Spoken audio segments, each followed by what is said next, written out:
Hey guys, just a really quick video to show you what you need to do so that you can have Kami read this article to you. First of all, you open it up in Kami. Here's where the assignment was found inside our folder. Open it up with Kami and it'll get you to here. To get this to be able to be read to you, you're going to come up here where the menu is and click on it. Come down here and click on text recognition. And you'll see it'll scroll at the bottom a small text that says running text recognition. And what it does is it uses the software to identify that there is text in there. It'll then kind of refresh itself, and I can now come over here to my toolbar.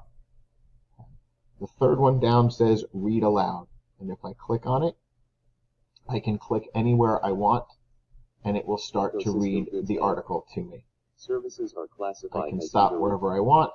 I can go back to the previous sentence. I can go to the next sentence, or I can run it on a loop where it'll read the same sentence over and over again. Okay, guys, I hope this helps. Don't forget, you need to highlight as you're reading. Check the instructions, and I'll see you soon.